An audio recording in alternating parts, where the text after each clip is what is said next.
Hey, y'all. Guess who it is? We got Sean Balcom in the building from What's Kim going on? Dawson. What's up, Sean?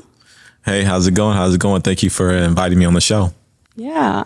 Sean here is actually because I know I'm a female model. Do you like saying the male model or just model? Because I don't know because I just say model. I just say model. They look at me and they know, But I just say model. Yeah. Okay, because I don't know. I'm a model, Yeah, a creative. He's a male model. Oh, Yeah. she's a female model. I was like, Yeah. It really just depends on the person. Like some people they say that like female male model, or some people just say, oh, I'm just a model. okay. Well, I wasn't sure. I didn't want to call you like a male. We all know you're a male. Yeah. I didn't want to say male model, and you'd be like, wait, what's she calling me? I know my legs are smooth, but Okay. Okay. How long have you been in the modeling game in? I have been in the modeling game for probably about 12 years now. Dang. Yeah, it's been. How did it all start? How or where did it all start? It all started it started in Houston, Texas. The exact location that literally got me started was Abercrombie and Fitch. Did you work there? Yes, I was one of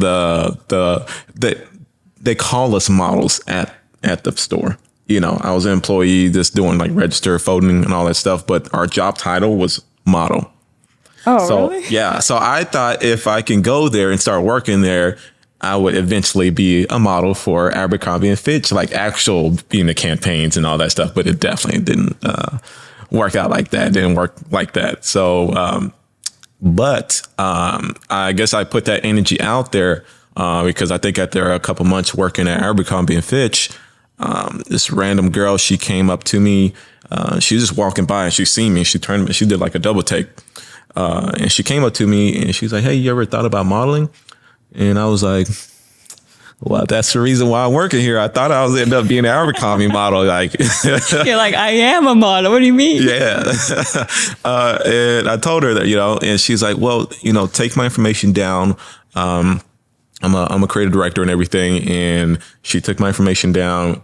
We ended up connecting probably, I don't know, a few days later. And she ended up setting up a test shoot for me. And of course, I was like, okay, I'm excited. Okay, a test shoot. What is that? Whatever that is. Yeah. And she told me everything, it's a photo shoot. And I was like, okay, let's do it. And keep in mind, this is my first, never been in front of the camera. At the time, I was blonde too, which is funny. We did this test shoot. When I got there, I met the photographer. It was just me and the photographer and her. We didn't have no team or nothing. And we just did like just a basic test shoot and then pull some clothes from my closet. The photos after we got done with the shoot and everything, before I skip over that, the whole process of me doing the photo shoot, I feel like I was confident on the outside, but I was dying on the inside. I was super nervous and everything, just having that camera in front of my face. I think they told me my lip was twitching a little bit. So like that was a big nerve thing that it took me literally probably about, 3 years to get out of that, before I started to really get like control of the lip twitch or the eye twitch too. I had that too. But the photo shoot, it was decent. If I look at it now, I feel like that's a little poo. But Like, that's not me. yeah. But back then I was like, okay, that's cool. Okay. And she's like, okay, these photos look decent. Let's keep going. Okay. And did a couple more test shoots. Then eventually, she connected me with the casting director for a fashion show out there. And I did the casting for it. And they ended up booking me for the fashion show. Then that one day, which I learned, it was like a big lesson learned. One day they did the fitting for the fashion show. And I did the fitting, like they gave me the clothes and everything. Everybody was changing in front of each other. And I was oblivious to that. I was just like, let me take these clothes and I'm gonna go to the bathroom. Right. And I got back and everybody was just like looking at me like, where you been? And I was like, yeah, I went to go change my clothes. Don't you see? And it's like, first of all, don't you ever leave to go change in the bathroom during like a fashion show or during like the fittings. Like you change right here. I was like, oh, okay, my bad. And that was definitely a big lesson learned because I got used to that, because especially once I started walking in New York and all this stuff, and that's just how it is. Like if you do something like that, oh yeah, you're gonna get cut from a show like immediately. Like, nah, drop them clothes, get dressed. We're not looking at each other. If there's somebody is perving or whatever, trust me, they're gonna get rid of them. They're gonna be like, hey, let's get that little perv out of here. Okay. But I walked in the show. Same feeling. Nerves was killing. Like that was the intensity of that fashion show was like on 100 versus my first photo shoot, because I got the cameras flashing. Yeah, that's like two different things right there. Mm-hmm. It's a lot. You got the cameras and you got all those eyes. I only had 2 sets of eyes looking at me the first time. Mm-hmm. I had like maybe like 100 different eyes looking at me at the fashion show. But by the time I got done with the fashion show, I believe the producer came and found me. And he was like, hey, what's your name? I never seen you before. And I was like, Sean Balcom. He's like, hey, are you with the agency or anything? I was like, no, very new. This is my first show. And when I said my first show, he was like, looked at me. He's like, oh, okay. He's like, probably about 90% of these models are signed and you walked better than most of them. And at that time, it just snapped to me like a light bulb. It's like, okay, I guess I've probably found my niche, my calling, I would say.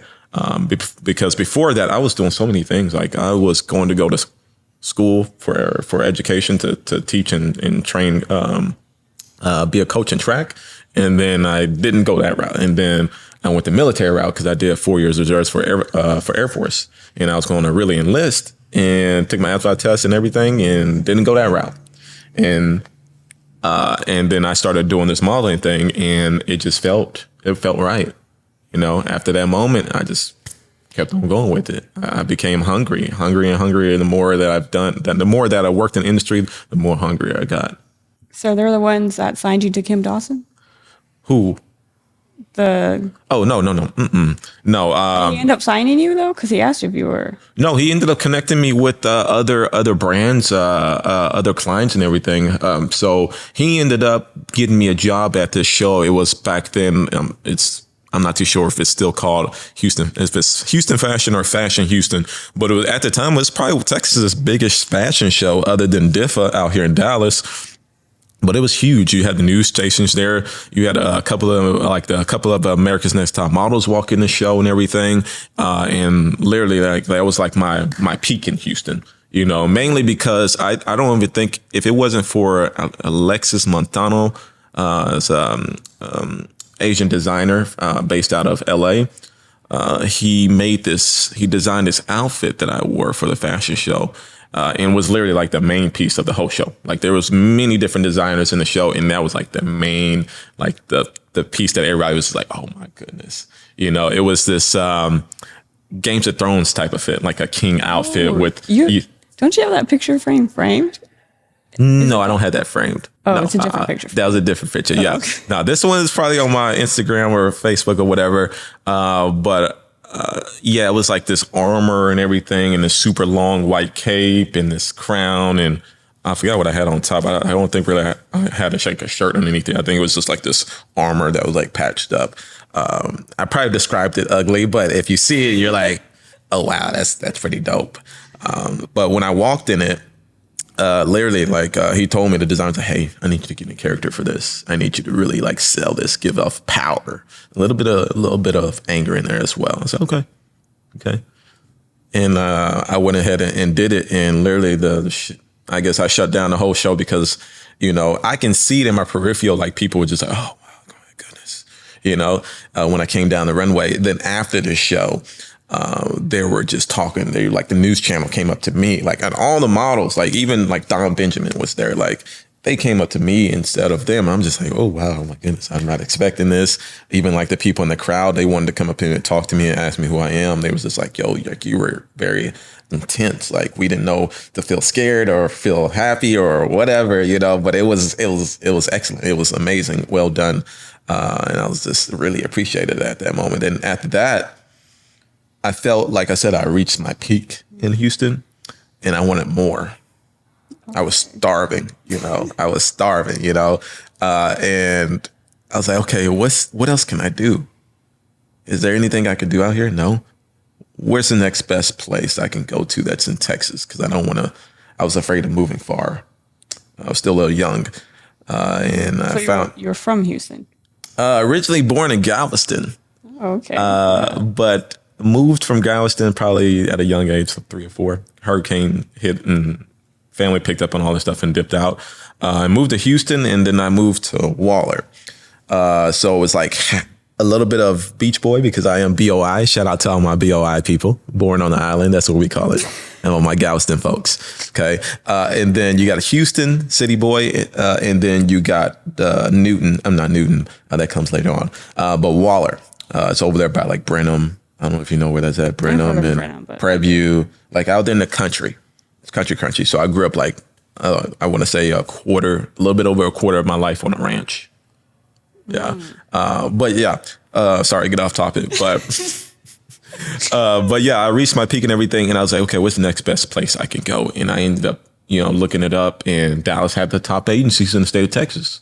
So I was like, oh, I guess I'll go ahead and go to Dallas. So I literally was like, excuse my language, fuck it, and packed up my stuff in trash bags.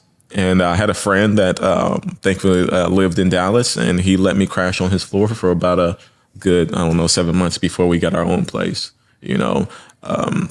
so that's how I ended up in Dallas and agency hunting for a good, I think I was out in Dallas for like a good, maybe a year and a half, maybe close to 2 years before I actually got a contract because all the agencies, when I first went out there, all the agencies that I met with, they rejected me.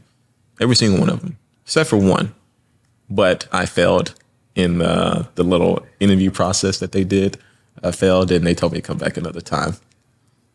Yeah. Oh, well, look at you now, huh? I bet they're like kicking rocks. Yeah. It's so I'm gonna go off of this right here. The same agencies that did reject me, eventually, I made myself a demand and eventually had them coming for me like, hey, can you meet with us now? Which is why I let a lot of people know to never give up on your goals, because literally I was told no by everybody, and I kept on pushing it. I kept on applying that pressure. I built up a team like me. My brother to this day, KJ Moody, he's a stylist. You have Sandra Hernandez, a makeup artist. And then you have Michael Myers, who was a photographer out here in Dallas. And we literally was kind of like the outcast of Dallas. Not too many people wanted to work with us. Me, because of course, I guess my tattoos, they didn't know what to do with my tattoos. And that was the excuse that I was getting. And then KJ, he was too high fashion. Texas is a very commercial, state.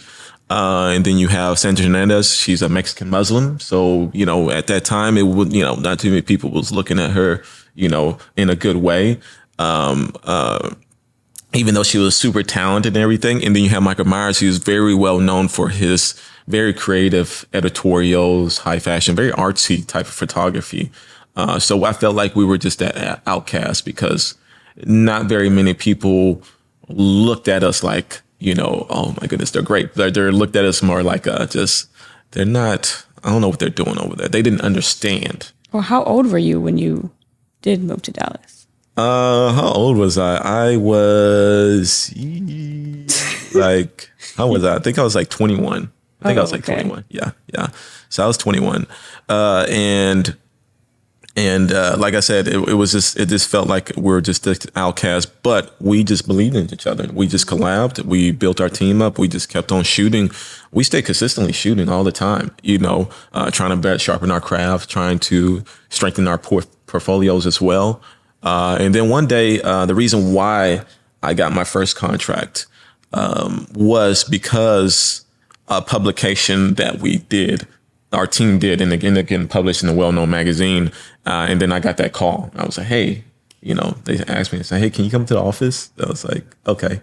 And when I got there, they told me, it's like, well, we understand that maybe you were nervous in the test shoot, because they made me do a test shoot, like on the spot. Okay, they were like offering me a contract. When I first met them, they was offering me a contract, but they were like, okay, you got to do this test shoot first. And I was like, oh, okay. Another one? Yeah, I was like, oh, okay. Not this again. Yeah, And I did it. And the guy that they, had me shoot with, man, no photographer, but man, I wasn't ready for that. Like, I'm used to photographers are like, hey, how's it going? How you doing, Sean? How you doing? And direction to, they're like, yeah, you're doing great. He was just like, come on, let's go shoot. You ready? All right, let's go. Come on, you know what to do. Come on. And I was just nervous. I was like, oh, I can't tell if I'm doing good or bad. Like, and it was just like nerve wracking because his face was just his demeanor. Yeah, just very intense. And I was just like, why are you being this way? Why are you so mean? But I didn't understand at that time that every photographer is different, especially once you reach a certain high spectrum too in the field. You're going to be meeting all different types of photographers, sure. And everybody has their different personalities. But I didn't know that at the time. And that was, like I said, that was nerve wracking. So I didn't perform at my highest. So after the job was done, after the test was done, the agents came in the room and they were like, so Sean, he showed us the photos. This is what you brought today. This is what we seen on Instagram and from your old portfolio. These are two completely different people. This is who we wanted. This is who you brought. So come back and see us another time. And I was like, dang, that's all good. I kept on pushing. And eventually I did that test shoot that got published in the magazine. And they called me back and offered me a contract. And was that the agency you're with now? Or is that? No, that was with Dragonfly. I'm with Kim Dawson okay. now. Uh-huh. Got it. Yeah. Oh, yeah. Wow. Well, what advice would you give to aspiring models that are, I'm just going to say like male models, because that was. Yeah. And it could go for both, really. Really, it's just be yourself, I would say. Be unique. Don't let people suppress your creativity, because when you start to suppress your creativity, you're suppressing who you are, and I feel like you don't really live a great life unless you're expressing yourself in your form of art. And if you want to do that, if something tells you inside of you to do that, do it, unless you're like trying to like do something crazy to hurt somebody. But if it's like, if that's like literally your form of art, do it. But also make sure that everything else is taken care of, because we know this Texas is a commercial market. So make sure those commercial photos, commercial prints, shots are done first. Okay. Make sure those are done. Then after that, you can go ahead and focus on, what you really want to do. Because that's how I am. I talk to my agents, hey, y'all need any updates? Y'all need anything? Oh, yeah, we need to do. Okay, I'm going to go ahead and do that. Boom, boom, boom. I knock out that photo shoot, have new photos for my book. Great. And then I'll go start doing my creative thing, because I do creative direction as well. So I'll start putting shoots together that I feel is pretty dope. I feel it's very artsy. I feel it shows a different side of me, and shows like my different range of, I would say, my different range of, I guess, emotions or characters, because I portray a different character in each of my shoots that I do. And sometimes the agencies will love it. They'll be like, oh my goodness, we love these. Let's add them to your portfolio. Or sometimes they'll be like, nah, it's okay. And I'll just have them for content. I'm just creating content. If they like it, they like it. If they don't, I love it. It's okay. Okay. So at the end of the day, like I said, just make sure to get your, the main things, the priorities done. Okay. The needs, okay, done, and do what you want after those needs are taken care of. Gotcha. I like that. Very nice. Yes. How do you think social media is changing the modeling industry, like today? Man. short and sweet, because this could go on forever. Yes. It can. I feel like it's going both positive and negative in a way. I would start with the positive, mainly because social media made it so easy for us to get jobs outside of just waiting for our agency to book us jobs. We got people that are reaching out to us, DMs or emails or whatever. Then also it shows, it's your Instagram or Twitter or whatever that you use. Really, Instagram is what a lot of clients look at. It shows your personality. They can see, oh, he's fun. He likes to dance. He's a painter. He's a I don't know, he skydived, whatever, it shows that side of you, which is a positive because clients do watch our pages. You may not see them follow you, but if you go to your views and your stories, you'll see them. Oh, JCPenney's is watching me. Oh, Fossil is watching me. Oh my goodness. Okay. Make sure. That's what close friends is for. Yeah, exactly. Post that stuff on the close friends, though. This is for all of my students. This is for everybody else. Make sure that y'all are posting stuff on the close friends that you do not think these clients will like. Okay, because they will judge you off of those, even though they see this side of you, the good side, but they also will judge you off of the crazy side that you have. So if you're out partying, like for example, I did a job a while back, and I'm not going to say no names, but they were like, "Oh yeah, we booked y'all because of course we love your work and everything is great, but we also seen that you weren't out partying and everything and turning up during COVID." And I was like, yeah, I agree with you. But in reality, on my close friends, if you see my close friends, I'm in the streets. So do you know? I was in the streets for real. But, that's why we keep that stuff on the close friends, and then keep everything else.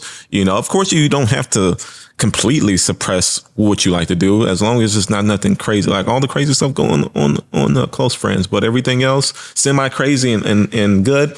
Yeah, post it all on there because they do need to see personality. They don't want to just see pretty pictures of you the whole time. They want to see what else can you do, But yeah, I know I'm very critique on what I post, at least on Instagram, because I'm just like you said, you don't ever know like who's watching. So I'm just like, yeah, I'll just keep it strictly business, personality that will show what I'm doing and stuff like that because, these people, you don't, like you said, like you don't know. Yeah, you don't. And I would say like the negative aspect of it. I would say, and mainly because of how, and I'm sure this is how a lot of models, a lot of actors feel as well. And this is no shade to the I would say the influencer community and all that stuff, because I do influencing myself too. But because of social media, a lot of clients have been hiring unqualified creatives, unqualified models, or unqualified actors. And we all know the reason is because of the following. And let's understand, if you think about a business perspective, oh yeah, like I'm gonna hire this guy. He doesn't have the talent there, but he has a 5 million. Yeah. So he has 50K followers. So yeah, exactly. Versus this, guy that actually knows how to do the job. He only has like maybe 100 followers, 1,000 followers. So if you're thinking about it as a business perspective, I'm going to get these 5 million. If I hire this person, I'm going to pay him probably the same amount or whatever, but I'm also get 5 million views or potentially 5 million people to look at this fashion show or look at this clothing line and potentially buy stuff from us.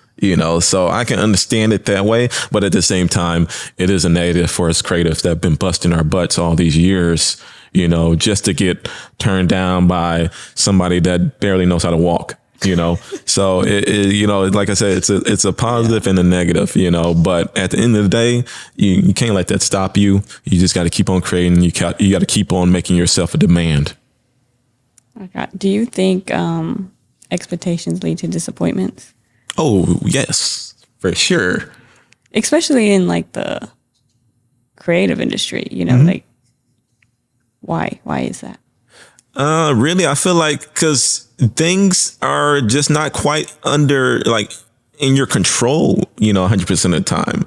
So my thing is like my ideology, I live is just basically I do what I got to.